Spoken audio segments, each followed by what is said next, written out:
In the next few lessons, I will introduce you to the fundamentals of prompt engineering through various examples. We'll start by understanding the importance of prompts, followed by the types of prompts. We'll then explore a few examples of how to craft these prompts. I'll also explain what is hallucination and how to avoid it through prompt engineering. Finally, we'll take a closer look at the key techniques used in prompt engineering. Let's get started. So in this lesson, I'm going to introduce prompt engineering in generative AI. Essentially, generative AI turns English into a new programming language. That's because it's the new syntax of generative AI. Similar to how optimized code generates efficient applications, well-crafted prompts enable AI models to produce accurate output. So designing a prompt is more of an art than science. Prompts influence the models to generate the right output without explicitly training or fine-tuning them. So fine-tuning is a technique that we'll explore in the upcoming lessons, but without explicitly fine-tuning or retraining the model, you can get what you want by crafting the right prompt. That is what is called as prompt engineering. So prompt engineering is the practice of carefully designing and fine-tuning input prompts to guide an AI model's response in a desired direction. It can be especially useful when dealing with large language models like GPT, where the quality and nature of the output can be significantly influenced by the wording and structure of your input prompt. Prompt engineering involves both an understanding of how the model processes the input and a creative approach to designing prompts that guide the model towards the desired output. It is often used to fine-tune the performance of an AI system without really changing the underlying model or the training data. Prompt engineering essentially influences the model to respond based on a specific requirement. Lack of prompt engineering leads to inaccurate and factually incorrect responses, which is often called as hallucinations. So it's important to understand the significance of prompt engineering in the context of generative AI. Essentially, what you ask is what you get. So the more detailed you are with your prompt, the more crisp with your prompt, the better the output is. So in the coming lessons, we'll take a closer look at some of the examples which will drive the LLM towards generating the desired output. So having understood the significance of prompt engineering, let's take a look at the key types of prompts that's often used with LLMs. So there are a variety of techniques. Obviously, this section only deals with some of the important types. Prompt engineering technically deserves an entire course, so we are not going to go into the details, but I'm going to cover some of the important aspects and types of prompt engineering. So as you can see, there are a variety of prompts, and we'll take a closer look at each of them. So there is an explicit prompt, something like write a short story about a young girl who discovers a magical key and so on. Now here, if you carefully notice, we are explicitly asking the LLM to write a short story, and the theme is unlocking a hidden door to another world. So this is being as explicit as possible, and this basically drives the LLM towards generating an output that matches your desired outcome or the expected outcome. So the more explicit you are, the better the output is. Similarly, there are conversational prompts, which you typically ask when you're dealing with a chatbot. Now, in this case, we are actually interacting with a chatbot as if we are talking to a human. So, can you tell me a funny joke about cats? Now, this is a conversational prompt, and this can continue. It can actually tell you a joke, and you can ask something more about it, and the conversation just goes on and on. Such prompts are called conversational prompts. Now, there are instructional prompts, which will generate more useful content something like a blog post. Now, in this prompt, we are literally instructing the LLM to write a detailed blog post discussing the benefits and drawbacks of renewable energy. And the outline should be structured as follows. And we also define what are the sections of this blog post. Now, this is being very instructional or prescriptive with your prompt. So you're essentially hand-holding the LLM and leading it towards the outcome that is expected. That is what is called instructional prompt. Then we have a context-based prompt, and we will explore this further as we go along. But context-based prompts will provide sufficient context and the backstory to the LLM before you ask a specific question. So it's a combination of two things. One is the context, the other one is a conversational prompt. So in this case, I'm actually asking to suggest the tourist attractions and local restaurants based on my planned trip to Paris next month. So if you see, I have given sufficient context, which is my planned trip to Paris next month. And then it is going to come back to me based on the prompt that follows the context. So here the context is the trip to Paris, and the prompt in itself is the recommendations about restaurants and tourist attractions and so on. So that is context-based prompt. The more you feed in as context, the better the LLM would be. So you can even copy-paste some context from other websites or your private data, and this will literally help or enable the LLM to derive additional context. Now think of it like the backstory that you're providing to the LLM before it answers your question. Then there are open-ended prompts, which are very, very broad, and they don't really have any context. They don't have any conversational style prompt. They are very open-ended, and they literally force the LLM to be creative and come back with typically a pretty large answer. So in this case, we are asking about the impact of AI, which is a very broad topic. And notice that we are not adding any context and we are not instructing the LLM. We are simply asking a very open-ended question about the impact of AI on society. So this is a typical example of an open-ended prompt. Then there is something called bias mitigating prompt.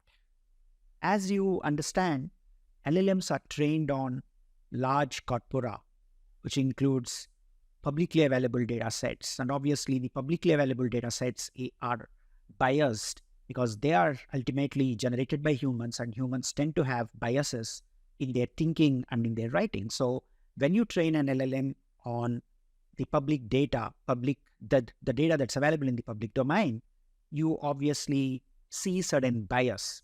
So to avoid that, you can steer the LLM towards bias mitigation. Now, in this example, I am picking up a very sensitive topic, which is caste-based reservations in India. Now, while I pick this topic as an input to the LLM, I also provide additional instruction that says, avoid favoring any particular group, ideology, or opinion, and focus on factual information supported by reliable sources, and also strive for inclusivity and fairness. Now, this is a pretty detailed prompt, and it very clearly instructs the LLM to stay away from any bias or any opinion that is skewed towards a specific group, ideology, opinion, or a community. So this is how you derive a very objective and factually correct information from LLMs without letting them hallucinate or generate content that is biased. So when you are crafting a prompt on any topic where you know there are biases and there are highly skewed opinions, this could be one of the ways to avoid LLM's response being biased by specifically mentioning what to filter and what to avoid when you're actually generating this. So that is bias mitigating prompt. Now, you can actually take all of this and try it with ChatGPT. The resources section has a PDF with all these prompts. So feel free to copy and paste them in the ChatGPT window and see the responses by yourself. Of course, the response might be slightly different based on what you see on the screen because LLMs respond differently. They are non-deterministic, but all these prompts are available to you to play with. And finally, the most interesting part of prompt generation or prompt crafting, which is code generation. Now, LLMs have been trained on not just the textual data that is available in the public domain, but they're also trained on various coding snippets and coding repos. So obviously, that makes them capable of responding to prompts that deal with code. Now, in this example, I'm asking GPT to write a Python function that takes in a list of integers as input and returns the sum of all the even numbers in the list. Now, this is a slightly complex code snippet. Of course, it's not very complex, but for a beginner, this requires some kind of research and looking up docs or looking at Stack Overflow, etc. But ChatGPT is smart enough to come back with the code snippet that you can literally copy paste and see for yourself. Here, it actually creates a function called def sum even numbers and then writes the entire logic. It also creates another code snippet that invokes the function with some sample data, and it also comments what could be the potential output. So this is a very, very helpful mechanism to generate code that can go into your applications. Of course, you got to be slightly cautious. You got to test this thoroughly before you include that in your production code, but you can definitely rely on LLMs to generate code to accelerate your programming. So to summarize, we have seen some of the common examples of prompt design, which will steer the LLM towards delivering the desired output or the outcome without hallucination, without giving you random answers. So that's about the lesson where we have seen the examples. So in this section, we have seen various examples and various mechanisms of crafting the prompt. But there are some well-proven techniques that we can use to get the desired output from the LLM. So in this lesson, we'll explore some of those key techniques. Now, essentially, when you are crafting a prompt, it can be one of these three techniques. There is zero-shot prompting, one-shot prompting, or few-shot prompting. Let's take a closer look at each of those. So zero-shot prompting is a technique that allows an LLM to perform a task without being explicitly trained on that task.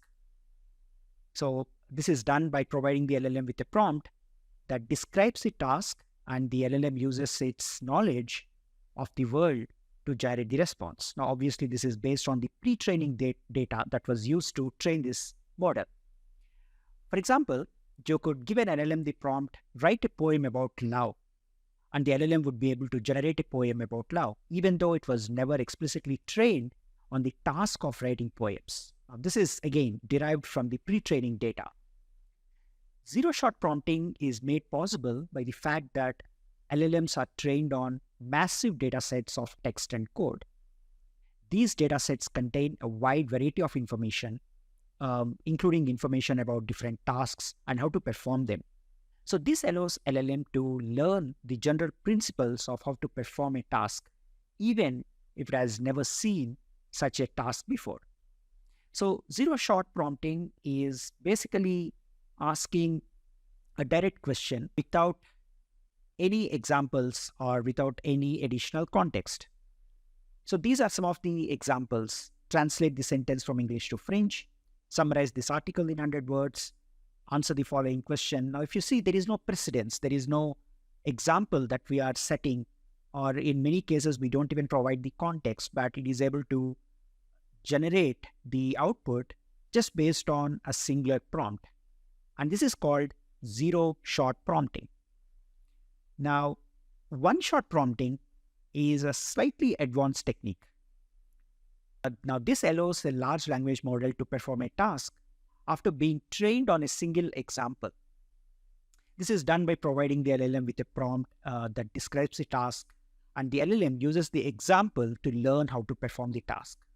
So you give at least one example to the LLM, and it uses that as a reference to finish the output. So one-shot prompting refers to providing a single instruction or a question to an AI LLM and receiving a coherent and complete response.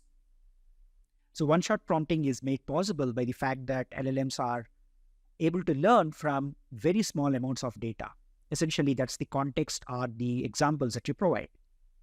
This is because LLMs are trained on massive data sets, and they have the ability to look at the previous examples and learn from them, even if they are not completely aware of the domain.